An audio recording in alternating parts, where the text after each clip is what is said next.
오늘 주님 앞에 나온 여러분들 축복합니다. 오늘 설교 제목은요, 한번 따라해 볼까요? 당신은 누구입니까? 오늘 우리가 읽은 요한복음 1장 19절 말씀을 제가 인용했습니다. 사실 처음에는 19절 말씀 그대로 인용하고 싶어서요. 내가 누구냐? 오늘 읽은 말씀 19절에 내가 누구냐? 그런데 그렇게 여러분에게 설교 제목을 전하면 아니 반말하시나? 뭐 이렇게 생각하실 분도 계실 것 같고, 또 제가 얼굴이 그렇게 좀 험상궂다고 말하는 분들이 또 계세요.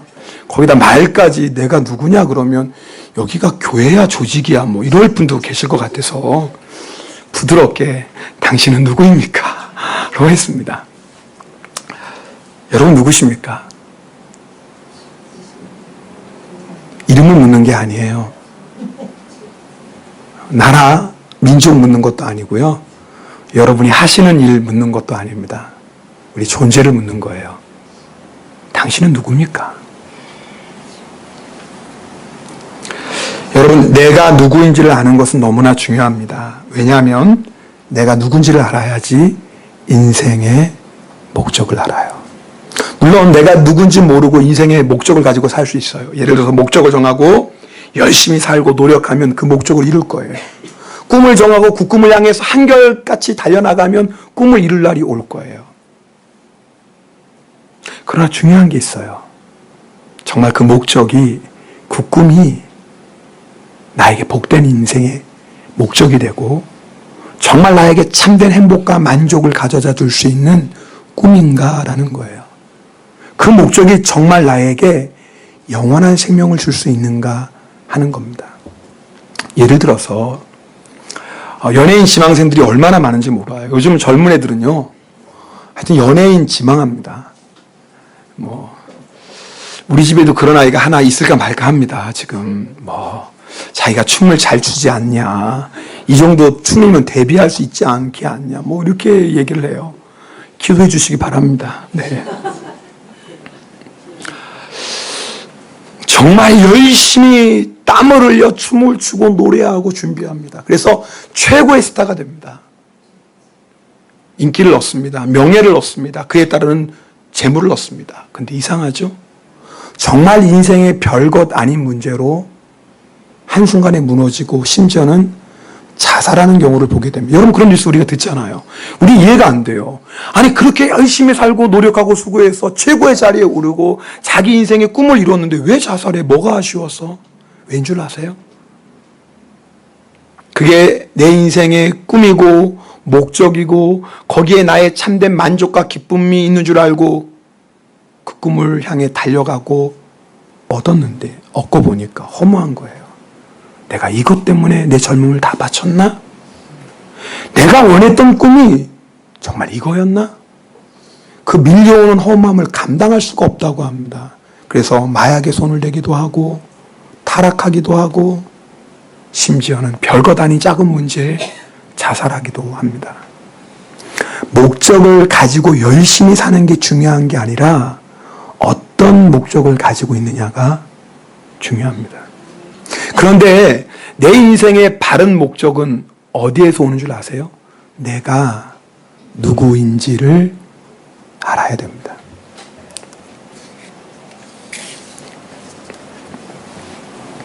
여러분 우리가요, 아무리 잘난 것 같아도요, 우리 인생이 얼마나 허무한지 아시죠? 베드로전서 1장 24절에 이렇게 말씀합니다. 모든 육체, 한 사람도 빠진 모든 육체는 풀과 같고 그 모든 영광은 풀의 꽃과 같으니 풀은 마르고 꽃은 떨어지되. 여러분 우리 인생이 풀과 같대요. 풀 말라요. 여러분 우리 인생도 언젠가 그런 순간이 옵니다. 여러분 아무리 화려한 꽃도요, 영원히 가는 꽃 있나요? 역시 부흥 강사님 말씀 그대로네. 우리 성도님들은 질문 같지도 않은 질문하면 대답을 안 하세요. 그래도 한번 대답해 주세요. 여러분 영원히 피는 꽃 있습니까? 꽃은 반드시 집니다. 여러분, 우리 인생이 아무리 큰 성공을 해도 부귀영화를 얻어도요, 풀의 꽃과 같습니다. 도토리 키재기예요. 야, 저 꽃은 너무 이쁘다. 나는 왜 풀밖에 없고 꽃이 없을까? 너무 좋다. 부러워할 거 없어요. 풀도 마르고 꽃도 시듭니다. 마지막에는 다 똑같아요. 그것이 인생입니다. 여러분, 오늘 말씀 보면 유대인들이, 여기서 말하는 유대인들은 바리새인들이고 특별히 사내들인 공회를 말해요. 유대인들의 최고의 권력기관인 그 유대인들이 제사장들과 레위인들을 세례 요한에게 보내요. 이유가 있습니다. 왜요? 세례 요한이 세례를 주고 말씀을 전하니까 수많은 사람들이 세례 요한에게 다 몰려드는 거예요. 요즘 말로 하면 뭐예요? 정말 최고의 인기를 누리는 거예요. 사람들이 생각하기 시작했어요. 저 세례 요한 메시아 아닐까? 그리스도 아닐까? 그래서 사람을 보낸 거예요. 정말 그리스도인지 아닌지 확인하려고. 그때 세례 요한이 분명하게 말합니다. 나는 그리스도가 아니라. 여러분, 내가 누구인지를 알기 위해서는 먼저 내가 누가 아닌지를 알아야 돼요. 자, 한번 따라해 볼까요? 내가 누구인지 알기 위해서는 먼저 내가 누가 아닌지를 알아야 한다. 여러분, 세례 요한은 자기가 그리스도가 아니라는 것을 분명히 알았습니다. 여러분, 내가 누구인지를 알려면 먼저 내가 누가 아닌지를 알아야 돼요. 우리는 그리스도가 아닙니다. 그리스도라는 말은 기름 부은 자라는 뜻이에요. 쉽게 말하면 구원자를 얘기해요. 우리는 구원자가 아니에요. 무슨 말이에요? 우리는 내 스스로 나를 구원할 수 없는 존재예요. 내가 아무리 열심히 살고 내가 아무리 수고해도 나에게 지혜와 능력과 수많은 재물이 있어도 내 인생은 내 스스로를 구원할 수 없습니다. 맞습니까? 그 증거가 뭔 줄 아세요? 모든 사람은 죽는다라는 거예요. 그죠? 죽음을 이길 사람은 아무도 없어요. 죽음을 원하는 사람 한 사람도 없지만 그러나 죽지 않는 사람은 아무도 없어요. 그게 뭐예요? 내 인생의 주인은 내가 아니라는 거예요. 나는 구원자가 될 수 없어요.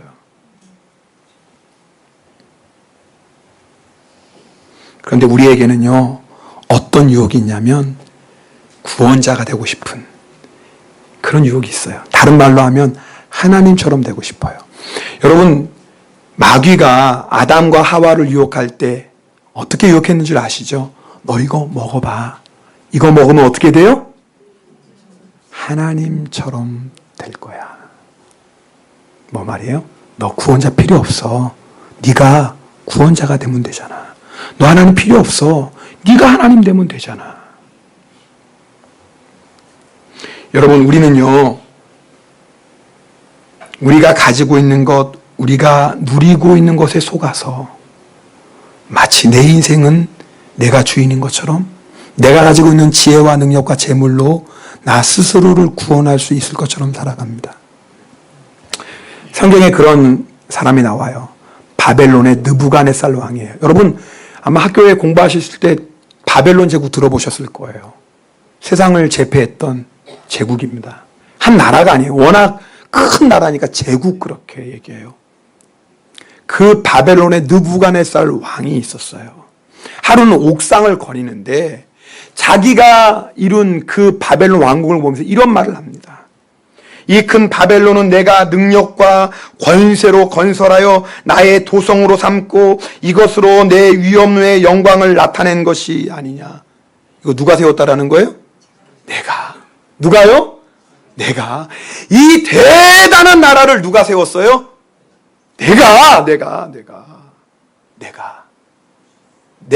내가 세웠어요.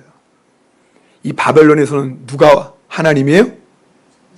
내가 하나님이에요. 바벨론에서. 하나님 필요할까요? 네, 이 느부갓네살은요, 자기가 누군지를 몰랐어요. 여러분, 이 말이 느부갓네살 왕의 입에서 떨어지기 전에 하나님이 말씀하십니다. 느부갓네살아, 내게 말하노니 나라의 왕위가 내게서 떠났느니라. 내가 사람에게서 쫓겨나서 들짐승과 함께 살면서 소처럼 풀을 먹을 것이요, 이와 같이 7대를 지내서 지극히 높으신 이가 사람의 나라를 다스리시며 자기의 뜻대로 그것을 누구에게든지 주시는 줄을 알기까지 이르리라. 이것이 네 나라라고? 느부갓네살 왕, 너 교만하구나. 내가 너에게 허락하지 않는다면 이것은 내 나라가 될 수 없다. 나는 나의 뜻대로 누구든지 그 권세를 주는데 네가 교만해졌구나. 마치 네가 하나님이라고 된 것처럼 너를 자랑하는구나. 어떻게 된 줄 아세요? 하나님이 느부갓네살의 총기 하나 딱 뺏어가니까 정신병자가 됩니다.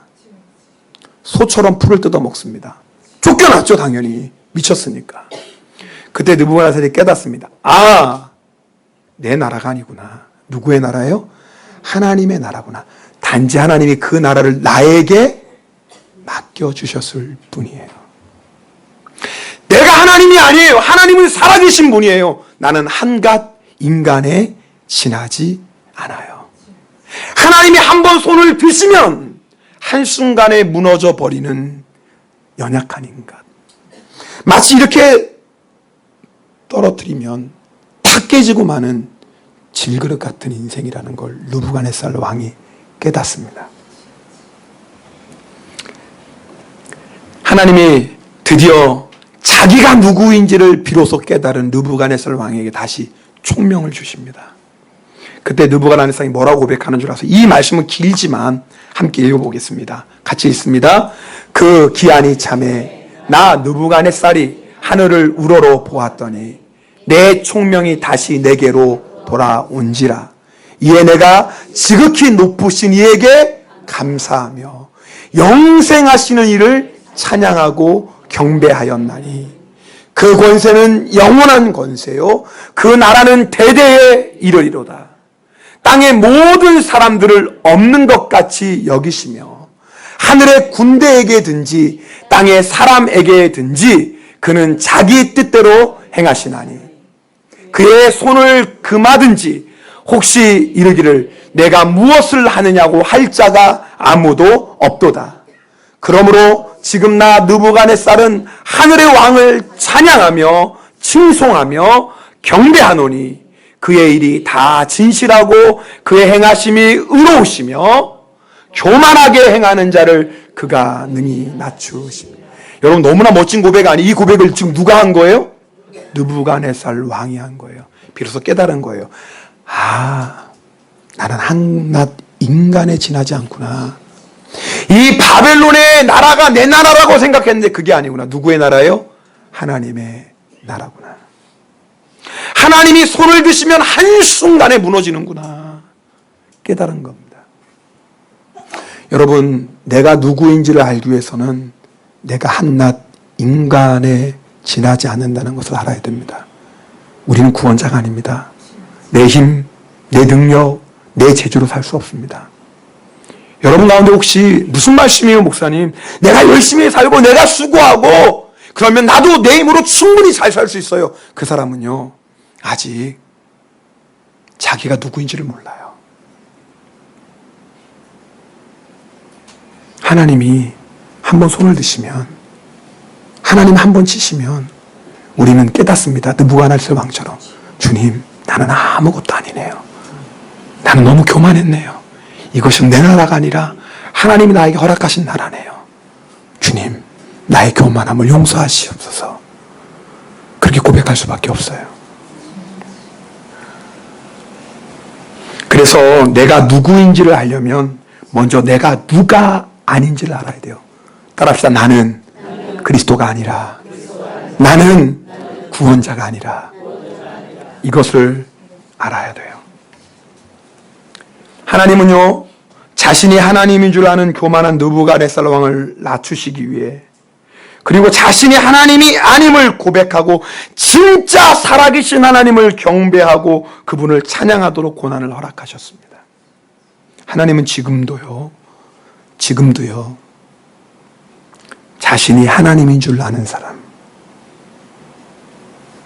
다른 말로 하면 예수님 없이도 내 능력과 내 열심으로 충분히 잘 살 수 있다고 생각하는 교만한 사람을 깨뜨리시기 위해 고난을 허락하십니다. 저희가 지난 주간 부흥성회를 통해서 많은 은혜 받았습니다. 크신 은혜 주신 하나님께 감사와 영광을 올려드립니다.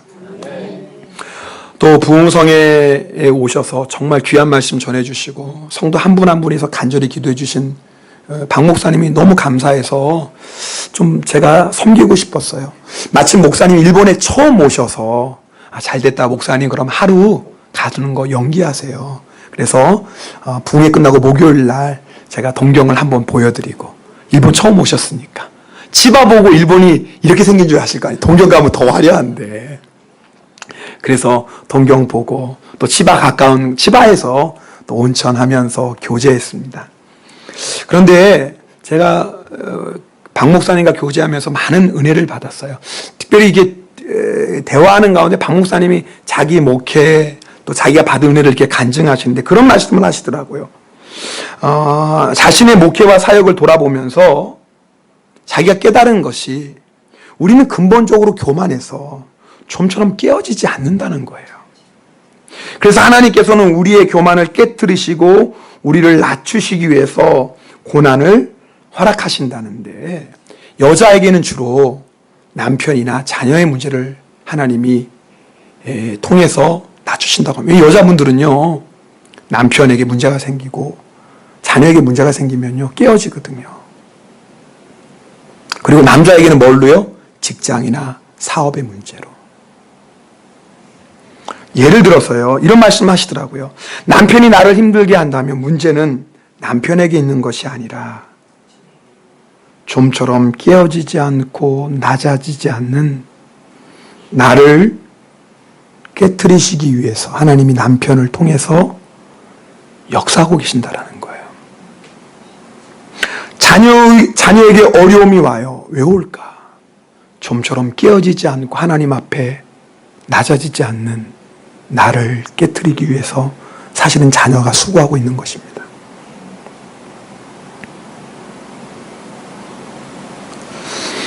남편으로 인해 고난당할 때, 자녀로 인해 고난당할 때 여러분 아셔야 돼요. 아내인 나를 하나님이 낮추시려고, 엄마인 나를 깨뜨리시려고 하나님이 이렇게 고난을 허락하셨구나. 이것을 깨닫고 내가 주님 앞에 겸손히 무릎 꿇고 회개하면 하나님과 나의 관계가 회복되고 나면 그럼 기적 같은 일이 일어나요. 그때부터 비로소 남편이 변화돼요. 그리고 자녀의 문제가 기적같이 해결됩니다. 다른 사람과의 관계도 똑같습니다. 관계의 원리는 왜 그 사람이 나를 힘들게 할까? 이유가 있어요. 좀처럼 깨어지지 않고 낮아지지 않는 나의 고집 하나님이 꺾으시기 위해서 그 사람을 사용하고 계십니다. 그러면서 강사 목사님이 김양재 목사님 얘기를 자주 하셨어요, 이번에. 그래서 저에게 목사님, 김양재 목사님 말씀도 많이 들으시고 한번 책도 보시면 좋겠어요. 혹시 여러분들 중에 인터넷으로 설교 들으시는 분들 한번 김양재 목사님 설교 들으시면 저도 한 번 정도 들어보고 또 그분의 책은 제가 사실 몇 권 읽었습니다.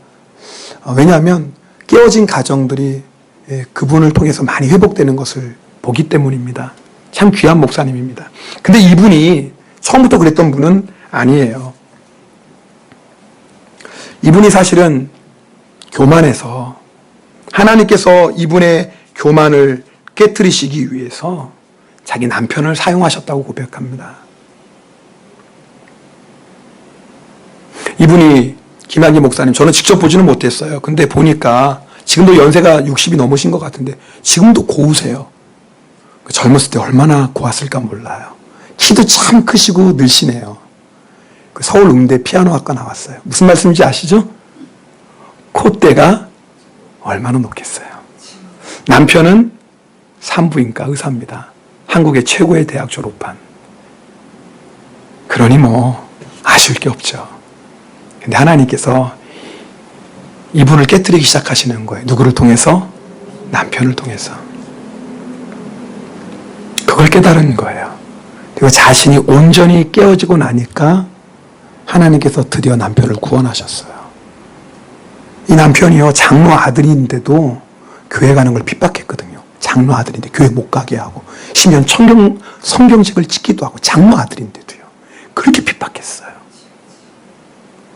네, 이 김양기 목사님 되기 전이죠. 그렇게 하나님이 자기를 깨뜨리시고 난 다음에 비로소 남편을 구원하시고요. 그리고 남편은 하늘나라로 갑니다, 일찍. 네, 급성 간암으로요. 그러면서 김양기 목사님 이런 말씀을 하세요. 들어보십시오. 왜 그 사람이 나를 힘들게 하는 것일까요? 나를 낮추시기 위한 하나님의 허락하심입니다. 그 사람도 사실 나를 힘들게 하는 그 사명을 감당하느라고 고생하고 있는 것입니다. 아시겠어요?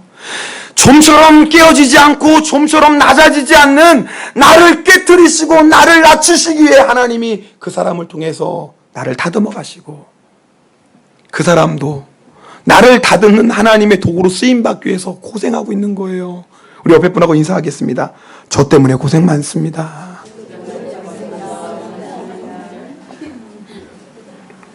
여러분, 저 때문에 고생 많으시죠? 죄송합니다. 그렇다면 잘 들어보세요. 왜 하나님 우리를 그렇게 낮추시려고 하실까? 이유가 있어요. 신명기 8장 3절 말씀 함께 읽겠습니다. 신명기 8장 3절입니다. 너를 낮추시며 너를 줄이게 하시며 또 너도 알지 못하며 내 조상들도 알지 못하던 만나를 내게 먹이신 것은 사람이 떡으로만 사는 것이 아니요 여호와의 입에서 나오는 모든 말씀으로 사는 줄을 내가 알게 하려 하십니다. 저를 보세요. 여러분, 우리는요 하나님의 말씀 없어도 산다고 생각. 이 말이 뭐냐면 하나님은 말씀이시잖아요. 태초에 말씀이 계시니라. 이 말씀이 하나님과 함께 계셨으니 이 말씀은 곧 하나님이시라. 그러니까 나는 말씀 없어도, 하나님 말씀 없어도 살 수 있어요라는 건 뭐예요? 다른 말로 하면 나는 하나님 없어도 살 수 있어요. 나는 육신에 떡만 있으면 충분히 살 수 있어요. 나는 하나님 없어도 돈만 있으면 충분히 살 수 있어요. 여러분, 근본적으로 우리는 그런 존재입니다. 그래서 하나님께서 우리를 뭐 하시는 거예요? 깨트리시고 낮추세요. 뭐예요? 사람이 떡으로 사는 것이 아니라, 떡으로만 사는 것이 아니라, 뭐가 없으면 못 살아요? 하나님의 말씀이 없으면 못 살아요. 다른 말로 하면 뭐예요? 하나님이 없으면 못 살아요. 하나님이 우리에게 이거 깨닫게 하시려고. 근데 교만한 사람은 절대 이거 깨닫지 못하거든요. 하나님 없으면 살 수 없다는 거. 하나님이 이런 우리의 교만함을 깨트리시기 위해 하시는 거예요. 오늘 우리 맹집사님이 어쩌면 설교하고 딱 맞는 간증 나눠주셨어요. 아들하고 갈등이 있겠죠. 다툼이 있죠. 근데 아들이 문제라고 생각하잖아요, 우리들은. 근데 하나님께 기도하면 하나님 뭐라고 그래요? 네가 문제라는 거예요. 네가 회개하라는 거예요. 아들이 지금 문제가 아니라는 거예요. 지금 네가 하나님 앞에 순종하고 하나님의 말씀대로 사는 모습을 아들에게 보여주어라. 그러면 너와 나의 관계가 풀리면 아들과의 관계는 풀리는 거예요.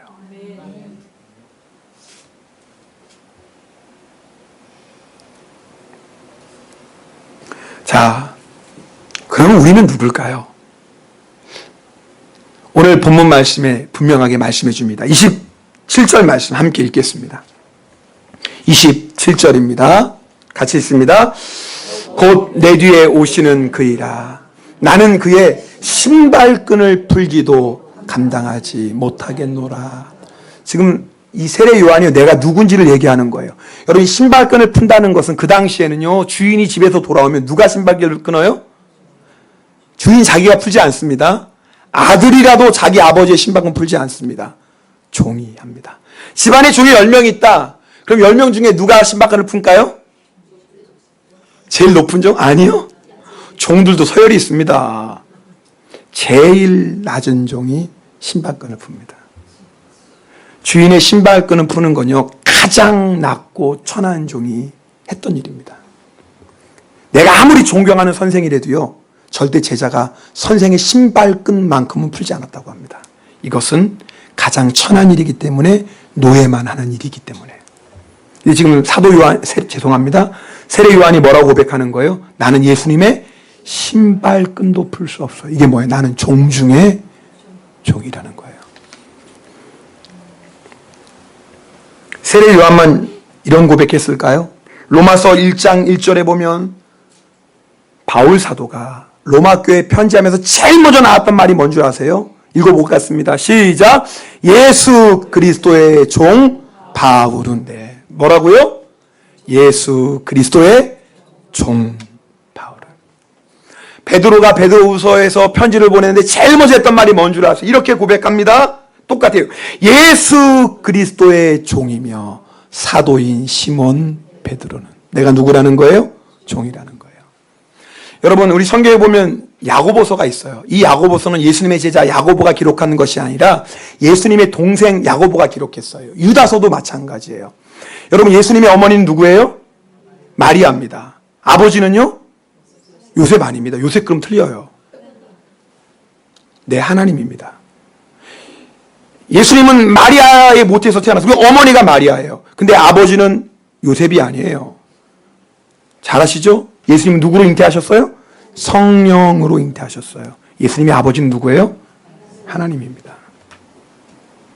자, 그러나 똑같은 어머니의 뱃속에서 태어났어요. 야고보도. 그러니까 형제죠. 유다도 태어났어요. 근데 이 야고보와 유다가 어떻게 고백할까? 야고보서 1장 1절에 보면 분명히 이렇게 말씀합니다. 하나님과 주 예수 그리스도의 종 야고보. 유다도 똑같은 고백을 합니다. 유다서 1장 1절에 예수 그리스도의 종이요. 여러분, 저를 보세요.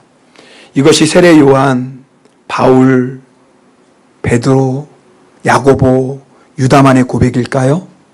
아닙니다. 예수 그리스도를 믿는 우리 모두의 고백입니다.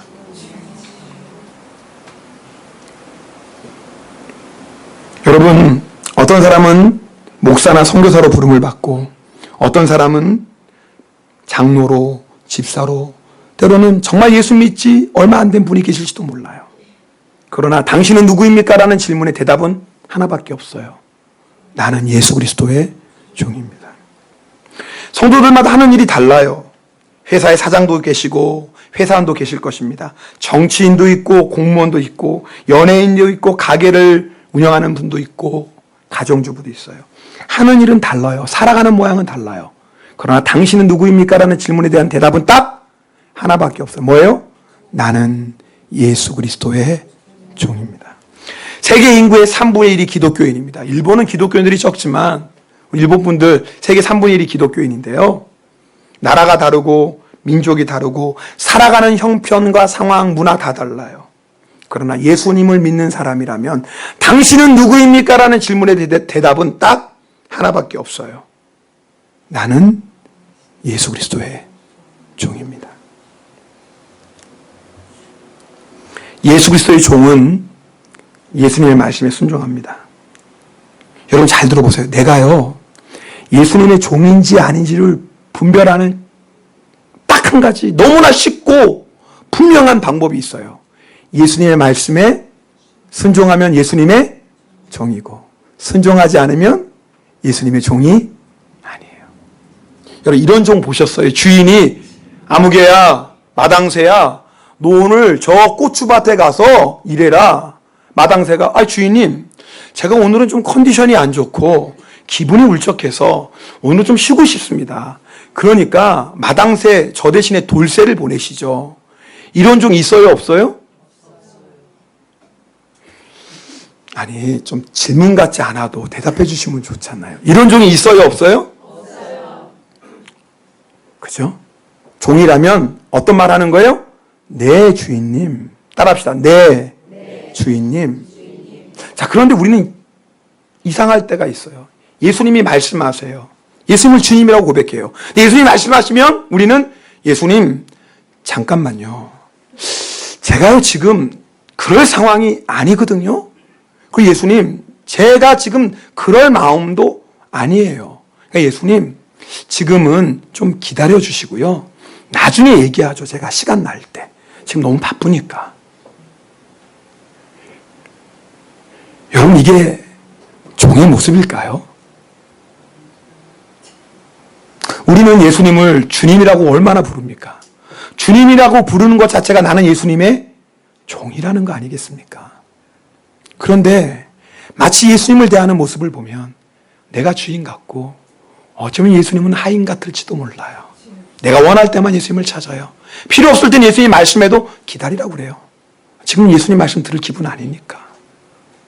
어쩌면 내가 주인처럼 살아가고 있을지도 모르겠어요. 여러분 기억하세요. 우리는 예수님의 종입니다. 그러면 예수님 말씀하시면 그 말씀이 내가 이해가 되든 이해가 되지 않든 우리는 뭐예요? 아멘인 거예요. 여러분 그러고 사십니까? 오늘 이 말씀 통해서 확인해 보면 좋겠어요. 나는 정말 예수 그리스도의 종인가? 여러분 한 가지 기억하셔야 될 게 있어요. 어차피 우리는요 누구의 종이 될 수밖에 없어요. 저를 보세요. 내가 예수님의 종이 되든지 아니면 마귀의 종이 될 중 하나밖에 없어요. 근데 사람들이 이렇게 생각해요. 나 예수님의 종 안 되겠습니다. 내가 내 인생의 주인인데요. 내 마음대로 살 거예요. 내 기분대로 살 거예요. 내가 원하는 대로 살 거예요. 그러니까 예수님 내 인생에 타치하지 마세요. 나는 내 인생의 주인이에요. 그럼 정말 그 사람이 자기 인생의 주인으로 살아갈까요? 아닌 거 아시죠? 누구에게 속는 거예요? 마귀에게 속는 거예요. 예수님이 우리를 다스리지 않으면 누가 다스리죠? 마귀가. 증거가 뭔지 아세요? 내 안에 있는 욕심. 이게 어디서 온 걸까요? 내 안에 있는 분노. 이게 도대체 어디서 오는 걸까요? 내 안에 있는 미움. 도대체 이게 어디서 오는 걸까요? 내 안에 있는 용서하지 못하는 마음. 이게 어디서 올까요? 내 안에 있는 거짓. 이게 어디서 올까요? 어디서 올까요, 여러분? 네, 마귀가 우리에게 역사하고 있는 증거입니다. 그런데도 내가 내 인생의 주인이라고요? 수많은 사람들이 미움에 붙잡혀 살고, 수많은 사람이 분노에 붙잡혀 살고, 수많은 사람이 탐심에 붙잡혀 살고, 수많은 사람이 시기 질투에 붙잡혀 살고, 수많은 사람이 거짓에 붙잡혀 살고 있어요. 그런데도 내 인생의 주인은 누구라는 거예요? 나라는 거예요.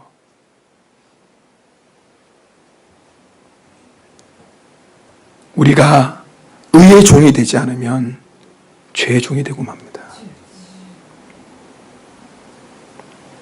여러분 근데 아시잖아요. 예수님의 종이 되는 게 얼마나 복되고 얼마나 귀한 것인지를. 저는 오늘 그 말씀 드리고 싶어요. 정말 이 말씀 드리고 싶어요. 예수님은 우리를 얽어매시는 분이 아니라 우리를 죄와 사망으로부터 자유케 해주시는 분입니다. 할렐루야. 그래서 예수님이 수고하고 무거운 짐진 자들아 다 내게로 오라. 내가 너희를 쉬게 하리라. 참된 자유를 주겠다. 지금까지는 죄와 사망 권세에 묶여 살았는데 내가 너희를 자유케 하겠다. 주님이 우리를 종으로 삼는 것은 부려먹으려고 하는 게 아닙니다. 우리에게 참된 행복과 기쁨을 주시려고 하는 것입니다. 우리 주님이 우리를 얼마나 사랑하십니까? 우리를 위해 생명까지 주신 주님이세요. 아니 그 주님이 우리의 주인 되시는데 이것보다 더 안전하고 이것보다도 복된 인생이 어디 있겠습니까?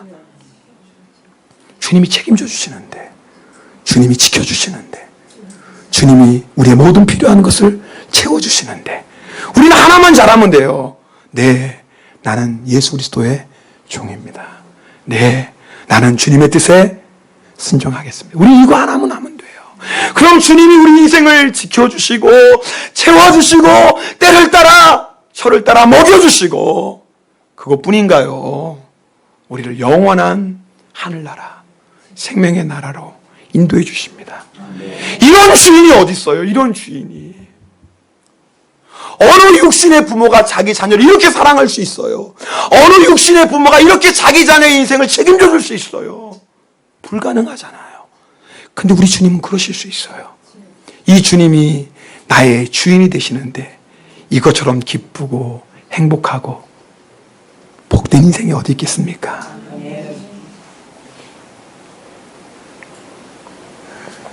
그래서요, 예수 그리스도의 종인 우리들의 인생의 목적은 딱 하나밖에 없어요. 예수님밖에 없어요. 종의 인생의 목적은 누구예요? 예수님 한 분이에요. 여러분과 한번 나누었던 이야기입니다. 미국 대공황 때 일이에요. 많은 젊은이들이 일자리를 찾아 대도시로 몰려들었습니다. 성악을 전공한 21살의 이 청년도 경제적인 어려움 때문에 성악을 중간에 포기하고 보험회사의 세일즈맨이 되었습니다. 찬양을 잘했던 이 청년은 우연한 기회에 미국의 MBC 방송국의 프레드 알렌이라는 사람을 만나게 됩니다. 그리고 이 사람에 의해서 전국으로 방송되는 무대에 서게 됩니다. 한 번 딱 노래를 불렀는데 속된 말로 대박이 난 겁니다. 전국에서 사람들이 환호하는 겁니다. MBC 방송국에서 우리의 고정 출연자가 되어달라고 부탁합니다. 출세길이 열린 거죠. 인기, 명예, 재물을 한 손에 얻는 기회가 온 겁니다. 처음엔 너무 기뻤어요.